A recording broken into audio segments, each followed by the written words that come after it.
দর্শক, Walton smart fridge presents TVS ইনসাইটে আপনাদের স্বাগত জানাচ্ছি। আমি রিয়াদ হোসেন।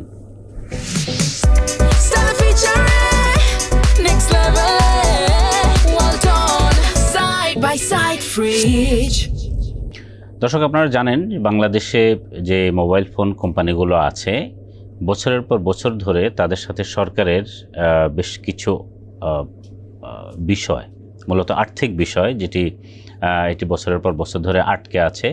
তো সরকার দাবি করছে তাদের কাছে এই পরিমাণ টাকা পাবে, অথবা তাদের কাছে মনে হচ্ছে যে এটা সরকার পাবে না। এই বিষয়টি নিয়ে এটি এক ধরনের অনেকটা বিচারিক ব্যবস্থার মধ্যে আছে। তো এই টাকাটা এখন আদালতের বাইরে গিয়ে সালিসি ব্যবস্থায়, যেটি আল্টারনেটিভ ডিসপিউট রেজলিউশন নামে বা এডিআর ব্যবস্থায় কিভাবে কম সময়ের মধ্যে এসব বিষয়গুলো নিষ্পত্তি করা যায়। সরকার যদি পাওনা হয় তাহলে পাবে, অথবা না হলে পাবে না। এরকম একটা আদালতের বাইরে সালিসি ব্যবস্থায় দ্রুত নিষ্পত্তি করার একটা উদ্যোগ অনেক দিন ধরেই আলোচনায় আছে। এখন কোম্পানিগুলো, বিশেষ করে একটি মোবাইল ফোন কোম্পানির পক্ষ থেকে সরকারকে অনুরোধ জানানো হয়েছে যে এটি যাতে সালিসি ব্যবস্থায় যদি সেটি সমাধান করা যায়। এখন সরকার সেই বিষয়টি আসলে বিবেচনা করছে।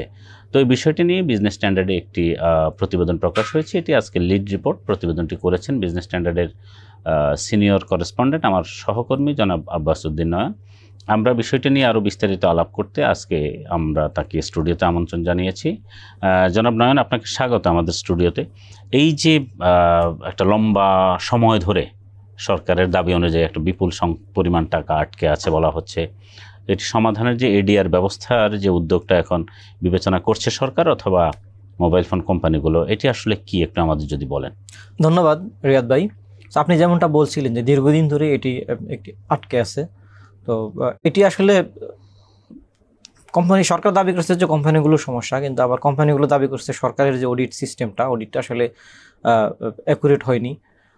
এটা মূলত কোম্পানিগুলোকে সরকার লাইসেন্স দেয় বাংলাদেশে, মোবাইল কোম্পানিগুলোকে, গ্রামীণফোন, রবি, এদেরকে 96 সাল থেকে অ্যাকচুয়ালি আমাদের। তো 96 সাল থেকে প্রতি বছরই রুলস অনুযায়ী প্রতি বছর অডিট করার নিয়ম রয়েছে। সরকার প্রতি বছর হয়তো অডিট করেছে, কিন্তু এরপরে 2014 সালে এসে বিটিআরসির মনে হইলো যে আমরা একটা বৃহৎ অডিট করব। সো তারা হলো 10 বছরের জন্য অডিট করছে। সো কোম্পানিগুলো দাবি হইলো যে এই অডিটে আসলে তাদের এত 10 বছরের কাগজপত্র সব ঠিকঠাক ছিল না, বা শুরুর দিকে সব কিছু অটোমেটেড ছিল না। তো 10 বছরের অডিট করে সরকার প্রথমে আসলে 2টা ফার্মকে নিয়োগ দিয়েছে বিটিআরসি। তো বিটিআরসির সঙ্গে আইনবিআরও যুক্ত হয়েছে। তো অডিট করে 3টা কোম্পানির কাছ থেকে প্রায় 14,000 কোটি টাকা দাবি করছে। এর মধ্যে গ্রামীণফোন এককভাবে 12,500 কোটি টাকা, রবির প্রায় 800 কোটি টাকার মতো, বাংলালিংকেরও এরকমই অ্যামাউন্ট। যেহেতু বাংলালিংক রবি পরে নিবন্ধন নিয়েছে, আপনি জানেন যে গ্রামীণফোন আগে নিবন্ধন দেওয়ার কারণে দেশে একচেটে ওদেরই ব্যবসা ছিল। অ্যাকচুয়ালি 96 সাল থেকে শুরু করে অডিটটা হয়েছে 2014 সাল পর্যন্ত। বাংলালিংক রবি পরের সময়টা এসে বেশি গ্রো করছে। তো এই যে অডিট আপত্তিটা মেনলি 10 বছর বা আরও বেশি, প্রায় 14-15 বছরের অডিট, 96 সাল থেকে 2014, 18 বছরের অডিট একসঙ্গে করছে। 18 বছর অডিট একসঙ্গে করার কারণে অনেক ডকুমেন্টেশনের আসলে ঘাটতি ছিল। এবং যেই অডিট ফার্মগুলো দিয়ে অডিট করানো হয়েছে, অডিট ফার্মগুলো কোম্পানিগুলোর সঙ্গে আলাপ করেন অডিটের আগে। তারা কোম্পানিগুলোর দাবি হলো তারা এসে কম্পিউটারে যেসব কাগজপত্র পেয়েছে নিয়ে গেছে, তারা অনেক কিছু অ্যাজাম্পশনের ভিত্তিতে অডিট করেছে যে এখানে লাইসেন্সে আপনি এই বছর 200 কোটি টাকা ব্যয় করেছেন, তাহলে গত বছর আপনি 200 কোটি টাকা ব্যয় করেছেন, বা গত বছর 180 কোটি টাকা পেয়েছেন। এইভাবে অনেক কিছু অ্যাজাম্পশনের ভিত্তিতে অডিট করেছে।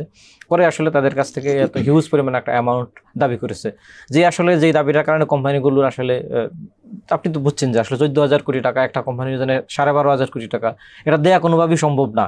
আর অডিটের প্রসেসটা কোম্পানিগুলো দাবি করছিল যে আসলে আমাদের অডিটটা ফরেন কোনো অডিটর ফার্ম দিয়ে করা হোক, বাংলাদেশে KPMGর অফিস আছে, ইন্টারন্যাশনাল স্ট্যান্ডার্ড মেইনটেইন করে করা হোক। তো বিটিআরসি সেটা না করে বাংলাদেশে যেটি লোকাল ফার্ম দিয়ে অডিট করিয়েছে, যাদের আসলে স্ট্যান্ডার্ড নিয়ে কোম্পানিগুলোর প্রশ্ন রয়েছে। তো এরপরে অডিট করার পরে সভাপতি আমাদের কোম্পানিগুলোর বিরুদ্ধে মামলা করে। তো তারা আদালতে গিয়েছে। আদালতে যাওয়ার পরে এটা গত 7 বছর বা প্রায় 10 বছর, 17 সাল থেকে এখন 2025 শেষ, প্রায় 9 বছরের মতো এটা আদালতে ঘুরছে। এর মধ্যে কোম্পানিগুলো প্রথমে কোম্পানিগুলো যখন রিভিউ করে তখন আপনি জানেন 20% টাকা দিতে হয়, রিভিউ করার ক্ষেত্রে, এসব ক্ষেত্রে। সো কোম্পানি সেই টাকা দিয়েছে, কোম্পানির এখনও কিছু টাকা আটকে আছে। আবার সরকার দাবি করছে যে কোম্পানিগুলো ফাঁকি দিচ্ছে। এই যে দুই পক্ষের একটা দাবি পাল্টা দাবি, এবং এতে আসলে কোম্পানিগুলোর প্রতি তাদের গ্রাহকদের আস্থা, দুইটি কোম্পানির শেয়ারবাজার তালিকাভুক্ত, সেখানে আসলে একটা অনিশ্চয়তা আছে। যদি কোম্পানির ভবিষ্যতে এই টাকাটা দিয়ে দিতে হয়, কোম্পানি যদি কোর্টের মাধ্যমে হেরে যায়, সেক্ষেত্রে বিনিয়োগকারীদের জন্য কি হবে, এই টাকা তারা প্রভিশন রেখেছে কিনা, বা এই কোম্পানিগুলোতে বিদেশি বিনিয়োগ রয়েছে। আপনি জানেন যে বাংলাদেশ সবগুলো কোম্পানির বিদেশি বিনিয়োগ আছে। সো এরা আসলে এদের গ্লোবাল রিপোর্ট করতে হয়, সেই রিপোর্টে এগুলোর প্রভিশন আছে কিনা। গ্লোবাল ইনভেস্টরদের মধ্যে একটা দ্বিধা আছে বাংলাদেশে, তাদের শেয়ার বাজারে লিস্টেড হওয়ার কারণে বাংলাদেশি স্টক হোল্ডারদের মধ্যে, শেয়ার হোল্ডারদের মধ্যে একটা দ্বন্দ্ব আছে যে আসলে আমার কোম্পানির, আমি যেই টাকা দিয়ে শেয়ার কিনেছি, কোম্পানি আসলে এই টাকা আছে কিনা, অধিকটা টাকাটা ফেরত দিলে সেটা হবে কিনা। এই নানা বিষয়গুলোর কারণে আসলে কোম্পানিগুলো চাচ্ছে যে আসলে যেহেতু বাংলাদেশের কোর্ট 7-8-9 বছরে কিছু হয়নি, আর কত বছর হবে সেটারও কোনো নিশ্চয়তা নেই। আপনি জানেন বাংলাদেশের মামলার সত্যিতা, এই জন্য আসলে তারা চাচ্ছে যে দ্রুত একটা সালিসির মাধ্যমে, যেটা বিশ্বের বিভিন্ন দেশে উদাহরণ রয়েছে, বাংলাদেশও এর আগে উদাহরণ আছে এই ধরনের ঘটনার। তো তারা এই ধরনের একটা রেজুলেশন চাচ্ছে, যার মাধ্যমে আসলে সবাই খুব দ্রুত এই বদনামটা থেকে মুক্তি পাবে। তো আপনি তো একটা বিষয় বললেন যে এটা একটা লম্বা সময়ের বিষয় যেটি ছিল, এখন সরকার এটি সমাধান করতে যাচ্ছে। প্রক্রিয়াটা তাহলে কি হতে পারে, আর এতে সুবিধাটা আসলে কার হবে, সরকারের বা কোম্পানির, অথবা আলটিমেটলি সুবিধা কি হবে? আচ্ছা, সরকার সমাধান করতে যাচ্ছে আপনি যেমনটা বলছিলেন, কিন্তু সমাধানটা যে হয়ে যাবে সেটা আসলে বলা যায় না। এই কারণে বলা যায় না কারণ এই মূল দাবিটা বিটিআরসি যে রেগুলেশন, ওদের যে আইন, এই আইনে আসলে এমন এই সালিসির কোনো ব্যবস্থা নেই ওদের আইনে। তো দীর্ঘদিন ধরে বিটিআরসি সেটাই বলে আসছে যে আসলে আমরা যে অডিট করছি, অডিট অনুযায়ী আমাদেরকে টাকা দিতে হবে, আমাদের আইনে সালিসির কোনো ব্যবস্থা নেই। কিন্তু আবার আমাদের সালিসি আইনে সমাধানের বহু এক্সাম্পল আছে যেখানে আইন নাই, যেমন আমাদের পেট্রো বাংলার ওখানে ওদের আইনেও কোনো সালিসির ব্যবস্থা নাই, কিন্তু তারা বেশ কয়েকটা মামলা সালিসির মাধ্যমে করেছে। এনবিআরেরও সালিসির আইন নাই, কিন্তু এনবিআর একটা আলাদা উইং করে, এডিআর উইং করে, সেখানে তারা সালিসি বিচারের ব্যবস্থা করেছে। তো বিটিআরসি চাইলেও সেটা পারবে, একটু কিছু প্রক্রিয়ার মাধ্যমে যেতে হবে। কোনো আইনি সংশোধনের প্রয়োজন হবে সেটা, এবং সেক্ষেত্রে সরকারের সদিচ্ছার দরকার হবে। বিটিআরসি আইন সংশোধন করবে, আমাদের অ্যাটর্নি জেনারেল অফিসের সহায়তা দরকার হবে। সেটা নিয়ে এই প্রসেসে তারা আসলে আইন সংশোধন করে এই বিকল্প বিরুদ্ধে যেতে পারবে। আর সেটা যেতে পারলে, যে আপনি যেই সুবিধাটার কথা জিজ্ঞেস করছিলেন, 1 নম্বর সুবিধা হলো যে আমাদের কোর্টে যে বছরের পর বছর, যুগের পর যুগ মামলা ঝুলে থাকে, এবং কোম্পানিগুলোর একটা টাকা সেখানে সিকিউরিটি মানি হিসেবে দেওয়া থাকে, 2টা জায়গায় কোম্পানিগুলো সিকিউরিটি মানি পেয়ে যাবে। আবার দ্রুত মামলা নিষ্পত্তি হয়ে গেলে বিনিয়োগকারীরা তার আস্থা ফেরত পাবে যে আসলে আমার টাকা দিয়ে দিল, আর যদি টাকা দাবি না হইলো, জরিমানা দিতে না হলো, সেক্ষেত্রেও তারা মুক্তি পেয়ে যাবে। ফরেন ইনভেস্টররা এখানে কনফিডেন্স পাবে। যেমন গ্রামীণফোনের বিদেশি বিনিয়োগকারীরা যদি এখানে মামলার জোরে আক্রান্ত হয়ে থাকে, আবদ্ধ হয়ে থাকে, তাহলে অন্য বিদেশি কোম্পানি এখানে বাংলাদেশে ইনভেস্ট করার ক্ষেত্রে, অর্থাৎ অনিশ্চয়তা থাকলে বিনিয়োগকারীদের মধ্যে আস্থার ঘাটতি থাকে। এখন আপনি যেটা বললেন যে এই এডিআর, অর্থাৎ এটা এক ধরনের সালিসি ব্যবস্থা আদালতের বাইরে গিয়ে, তো সেই সালিসি ব্যবস্থাটা আসলে কাদেরকে দিয়ে হবে? এখানে নিশ্চয়ই আস্থা রয়েছে এরকম ব্যক্তি বা প্রতিষ্ঠানের প্রয়োজন হবে। সেই প্রক্রিয়াটা কি হতে পারে? আমাদের অতীত অভিজ্ঞতা কি বলে? আচ্ছা, অতীত অভিজ্ঞতার ক্ষেত্রে আমাদের 2 ধরনের অভিজ্ঞতাই আছে। ছোটোখাটো কিছু মামলায় আসলে নিষ্পত্তির ক্ষেত্রে সমাধান হয়েছে এবং সেগুলো নিয়ে কোনো প্রশ্ন আসেনি। আবার কিছু ক্ষেত্রে বড় নিষ্পত্তি, অল্প টাকায় নিষ্পত্তির কারণে বলা হচ্ছিল যে সংশ্লিষ্ট অফিসাররা সেখানে সুবিধা দিয়ে এই ধরনের ঘটনা ঘটছে। এই ধরনের অভিযোগ আমরা পেয়েছি, এনবিআর এর ক্ষেত্রে আমরা পেয়েছি।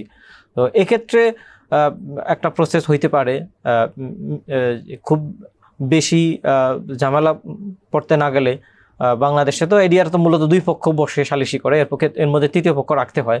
তো 3য় পক্ষ হিসেবে যদি আমাদের অ্যাটর্নি জেনারেল অফিসকে রাখা হয়, বা সরকার কোনো আইনজীবী নিযুক্ত করে দেয়, যে আইনজীবী আসলে এটাকে প্রপার আইনি ওয়েতে গিয়ে এটা দেখবে, এবং সেখানে ইন্টারন্যাশনাল ফার্মকে যুক্ত করা হয়, অডিট ফার্মকে। আমি যেমনটা বলছিলাম যে কেপিএমজির অফিস বাংলাদেশে আছে, আরও 2-3টা ইন্টারন্যাশনাল বিশ্বের সব টপ 10 অডিট ফার্মের 2-3টা অফিস বাংলাদেশে আছে। তারা যদি এর সঙ্গে যুক্ত হয় আবার অডিটটা করে, এবং হলো এটার একটা অ্যাটর্নি জেনারেল অফিস, কোম্পানিগুলো এবং বিটিআরসি সঙ্গে এনবিআর, 3 পক্ষ 4 পক্ষ যদি বসে একটা কমিটি করে এই সালিসিটা করে, সেক্ষেত্রে হয়তো ভবিষ্যতে প্রশ্নটা আসবে না। আপনি একটা গুরুত্বপূর্ণ ইস্যু এনেছেন এনবিআরের, যে এনবিআর কিন্তু ভ্যাট ইস্যুতে এরকম মোবাইল ফোন কোম্পানিগুলোর সঙ্গে একটা বিরোধ ছিল, সেটি আদালতে ছিল। পরবর্তীতে এডিআরের মাধ্যমে এটি সমাধান হয়েছে এবং সম্ভবত কোম্পানিগুলো ফেভারেই এটি গিয়েছে। অর্থাৎ সরকার যে দাবিটা করেছিল বা এনবিআর যে দাবিটা করেছিল সেটি ফাইনালি এডিআরে টিকে নেই, অর্থাৎ সরকার রাজস্ব পায়নি।